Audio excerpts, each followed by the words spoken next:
Indignado, indignado mesmo. Recebi do ministro Meirelles, da Fazenda, um alentado documento, 20 e tantas páginas, explicando a moda dele, a famosa PEC 241, que no Senado tem o número de PEC 55. Projeto de emenda constitucional, número 55 no Senado. E ele tenta explicar aqui como o equilíbrio das contas ajudará na retomada do crescimento econômico.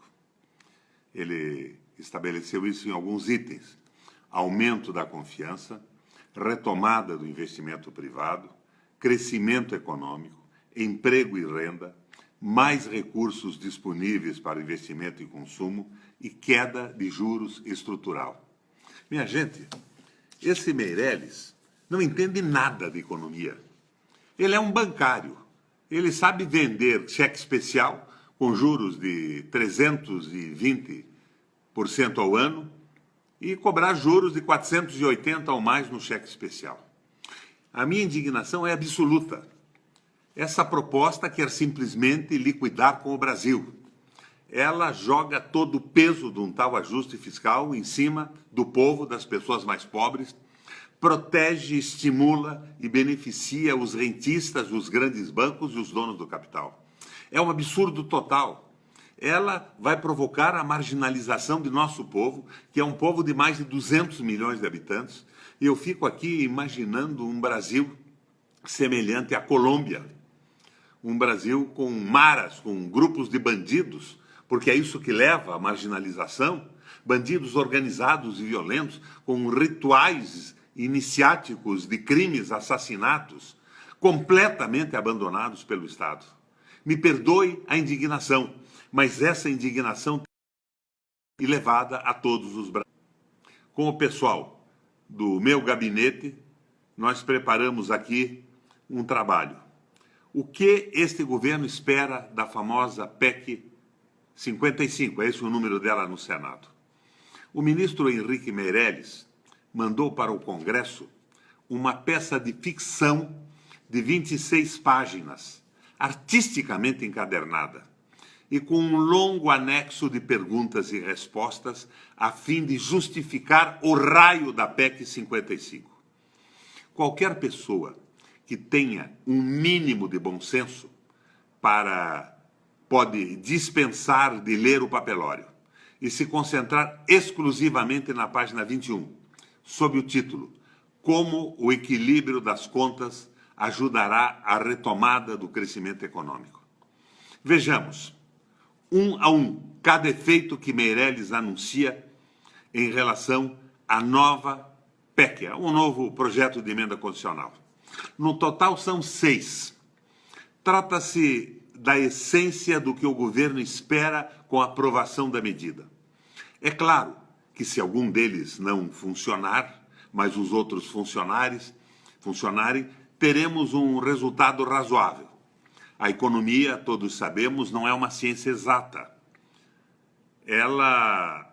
Entretanto, ela funciona de tal forma que todos os resultados são a mais acabada falácia, os resultados das propostas do Meirelles.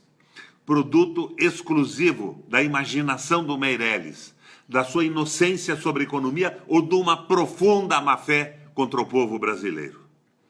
Vamos examinar uma a uma das suas propostas. Primeiro efeito da PEC de Meirelles, segundo ele, é estabelecer a autoconfiança no Brasil. Nada mais falso, minha gente. Não é o reequilíbrio das contas que ajudará na retomada do crescimento econômico, mas a existência de demanda efetiva na economia, isto é, o fato dos consumidores terem renda, emprego e disposição para comprar. O investidor produtivo tem em vista o mercado, não as intenções de Meirelles ou a sua demagogia neoliberal, mistificadora. Enfim, a confiança empresarial é feito do crescimento econômico e não da causa. Assim, demolimos essa conversa mole de que o Meirelles vai restabelecer a autoconfiança do Brasil na economia. O segundo efeito esperado pelo Meirelles e que ele manda a todos os senadores como defesa da sua proposta, dele e do Temer, é a retomada do investimento privado. Outra ficção, ligada à primeira. Como eu, investidor, vou investir se a economia está numa depressão de cerca de 8% acumulado em 2 anos? A taxa de desemprego alcança 12% e a renda de todos os brasileiros está em queda. Vou inventar ou vou investir em produção e quem vai comprar? Na verdade, a confiança que se está construindo é exclusivamente para os especuladores financeiros que não dependem da demanda de produtos e serviços, mas da disposição do governo de pagar juros escorchantes sobre a dívida pública. E esse é o objetivo da PEC 241 ou 55 no Senado. Mostrar aos especuladores, aos picaretas do capital vadio, que o governo, à custa do sacrifício do povo brasileiro, está disposto a pagar com cortes na educação, na saúde e nos investimentos, sacrificando o povo brasileiro de uma forma extraordinária. É, me perdoem a força da expressão, uma canalice absoluta. O outro efeito, o terceiro efeito do Meirelles, crescimento econômico, ele diz. Não há a mais remota possibilidade de algum crescimento econômico resultar de um regime fiscal de congelamento de gastos correntes, de congelamento de investimentos. Crescimento econômico, numa situação de depressão como aquela que estamos vivendo, exige ampliação de gastos fiscais, seja gastos correntes, seja de investimentos. Esta é a primeira lição de economia estimulada por métodos keynesianos, os métodos que tiraram os Estados Unidos com o New Deal da miséria que estava no governo do Roosevelt. O efeito de crescimento do déficit fiscal é imediato, como se reconhece no próprio documento de Meirelles, só que mascarado por um raciocínio falacioso sobre o aumento da dívida, que na verdade a dívida cai com o crescimento do PIB. Se o governo investe, a economia funciona, a arrecadação aumenta, o produto interno bruto cresce, a dívida diminui nessa relação e disso nós não temos nenhuma dúvida. Portanto, esse efeito de crescimento econômico, essa retração e essa recessão, que é recusada até hoje pelo Fundo Monetário Internacional, é mentira ou é canalice. O quarto efeito, emprego e renda. Percebam bem o que eles tentam fazer para que nos iludamos com isso. Outra absoluta falácia. Emprego e renda são resultantes de uma economia em crescimento e só aparecem na primeira fase de um processo de expansão quando devidos a uma política deliberada de gastos públicos deficitários, nunca pelo congelamento de despesas fiscais. Já o crescimento derivado da ampliação de gastos públicos deficitários contribui para a expansão do emprego e da renda, gerando um círculo virtuoso de crescimento da economia e reduzindo a relação dívida-PIB. A dívida do Brasil só vai diminuir quando o PIB crescer. O quinto efeito, mais recursos disponíveis para investimento e consumo, diz o raio do Meirelles com o documento que desavergonhadamente nos envia para o Senado. É inteiramente falsa essa argumentação.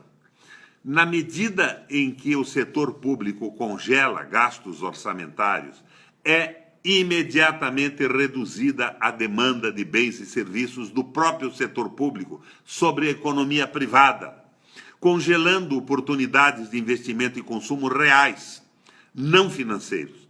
Se a economia está em depressão, como é o nosso caso, o setor privado, mesmo que tenha recursos disponíveis para investimento, como de fato tem aplicados na dívida pública, ele os tem aplicados na dívida pública, não realiza investimentos reais, porque não tem demanda, conforme mencionamos até aqui. Portanto, é mais uma ilusão, uma mentira e uma canalice. O sexto efeito do Meirelles, queda de juros estrutural. Para começar, o que quer dizer essa história de queda de juros estrutural? Não quer dizer nada. É uma palavra jogada ao vento. Esta é a mãe de todas as falácias. A taxa básica de juros, chamada Selic no Brasil, nada deve às forças do mercado, ou como o regime fiscal proposto pelo Meirelles. Nada deve também ao regime fiscal, mas obedece exclusivamente às determinações do Copom, que, por sua vez, condiciona as decisões do Banco Central. É o Banco Central, em última instância, que determina a taxa de juros, e, na prática, ele obedece às determinações do mercado financeiro especulativo, comandado pelo Itaú e pelo Bradesco no Brasil, que indicam os seus diretores. Afirmar que a taxa de juros é estrutural, aliás, eu insisto, ninguém sabe o que quer dizer isso, vai cair por conta do regime fiscal proposto, é enganar a sociedade brasileira e preservar uma política monetária, para dizer o mínimo, absolutamente criminosa. Conclusão, minha gente. Se as postulações de Meirelles são todas falsas, quais são, afinal, os objetivos ocultos mantidos na PEC do fim do mundo? Em síntese, trata-se de dar o passo final na construção do Estado mínimo, conforme a pressão constante sobre a economia brasileira, exercida pelos formuladores do famoso Consenso de Washington. Para isto, é fundamental destruir o incipiente estado de bem-estar social que construímos ao longo de décadas, a fim de garantir espaço para a especulação financeira, o que se constata pela proposição absurda do congelamento dos direitos sociais previstos na nossa Constituição e o silêncio absoluto em relação a medidas para agravar financeiramente o sistema financeiro. Querem cortar tudo, mas liberam todos os recursos originados do corte dos investimentos sociais, dos investimentos públicos do Estado, para pagar a famosa dívida interna, dívida pública, que tem os juros controlados pelo Copom, pelo Banco Central, nas mãos dos especuladores, dos rentistas e do pessoal que domina o mercado financeiro, o capital vadio. Embutido nessa PEC está igualmente o propósito de reverter o processo de industrialização brasileira, de forma a nos tornar uma economia exclusivamente agroexportadora, com mínimo de mão de obra e salários relativamente mais baixos e com fraca contribuição do mercado interno, que, de outra parte, se considera dispensável, tendo em vista a forte concentração de renda que existe no Brasil e que eles pretendem ampliar. De renda e de terras. Inclusive, agora, querem liberar a propriedade de terras brasileiras para estrangeiros, grandes proprietários, investidores e fundos de pensão. E a produção deve ser exportada. A manipulação financeira, ao final, há de coroar no modelo Meirelles a desestruturação da indústria como consequência de uma política cambial assassina da produção interna.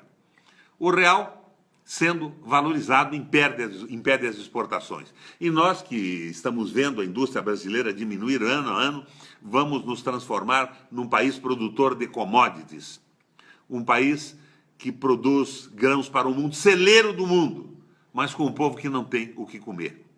Em 80, a Malásia, a Coreia do Sul, a Tailândia e a China produziam industrialmente menos do que o Brasil.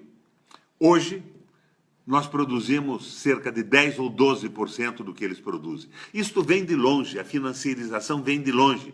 Mas agora, com essa derrubada da presidente Dilma, que errava muito, que realmente tinha dificuldades de governar, que caiu nas mãos do Levi e que aplicava essa visão neoliberal também em certa medida, eles querem liquidar com o Brasil. O vice-presidente dos Estados Unidos, na Argentina, outro dia, dizia aos argentinos: por que vocês querem se industrializar se vocês são os celeiros do mundo? Estamos sendo reduzidos à época da colônia, produtores de commodities, de matéria-prima. E a agricultura intensiva, mecanizada em alta escala, desemprega, ao mesmo tempo em que o governo do Temer e do Meirelles abandonam completamente a pequena e média agricultura e a agricultura familiar, que são responsáveis por 70% daquilo que o povo come. Vamos produzir trigo, milho, milho, basicamente, para fazer soja, para fazer a ração do gado de países desenvolvidos, e o nosso povo não vai comer, não vai viver. E o resultado disso é uma marginalização brutal, organização da violência, grupos de jovens como as maras na Colômbia, completamente abandonados pelo Estado ao Deus dará, sobrevivendo na violência, na falta de educação, na falta de perspectiva e de esperança. Minha gente, o que o governo espera, caso a PEC 241-55 no Senado seja aprovada? De acordo com o documento enviado pelo ministro da Fazenda ao Congresso para explicar a medida, há uma imensa desproporção entre o proposto e o desejado. Na realidade, usando uma linguagem franca, pode-se dizer que esse projeto de emenda constitucional pode ser dividido em 3 componentes básicos. 1. Componente de pura ignorância do financiamento da economia, a saber, a ideia tosca e louca de que, cortando gastos públicos, a economia volta a crescer. Recorrentes lições históricas, desde o New Deal dos Estados Unidos e do novo plano da Alemanha, ambos da década de 30 do século passado, mostram exatamente o oposto. Ou seja, em depressão, é fundamental recorrer ao aumento de gasto público deficitário para estimular a retomada da economia. A economia cresce e a dívida diminui em relação à economia com o crescimento. O corte amplia a recessão, leva o povo à miséria, à violência e ao desespero. Segundo, um componente de crueldade, a saber, a tentativa de impor a carga do ajuste, do tal ajuste, exclusivamente sobre os pobres, ficando os ricos com todas as vantagens da especulação financeira intocada pela PEC do fim do mundo, que leva no Senado o número 55 e foi a PEC de número 241 na Câmara Federal. Terceiro, um componente, me perdoem a franqueza, de extrema imbecilidade, na medida em que os cortes nos gastos públicos determinam uma espiral descendente de queda do PIB, aumento do desemprego e o próprio aumento da dívida pública em relação ao produto interno bruto, contrariando o principal objetivo explícito da medida, que é atrair a confiança do empresariado. Minha gente, eles estão liquidando o Brasil, eles não sabem o que estão fazendo. Eles estão utilizando o poder em favor do mercado, dos rentistas, dos financiadores e dos bancos. Não há sensibilidade social, não há espírito público nisso. Por isso, eu que sou do PMDB e sou amigo do Temer, eu votei contra o impeachment da presidente Dilma. E eu fui o principal opositor da política da Dilma. Mas a Dilma tinha assumido conosco o compromisso de convocar eleições. Íamos discutir a economia, os destinos do Brasil, que tipo de sociedade nós queremos fazer e na qual nós queremos viver. Eleição direta era a solução. Mas o Temer foi impulsionado por economistas liberais, por interesses do mercado, por interesses geopolíticos de países mais desenvolvidos que o nosso, e está nos jogando numa guerra civil no médio prazo, minha gente.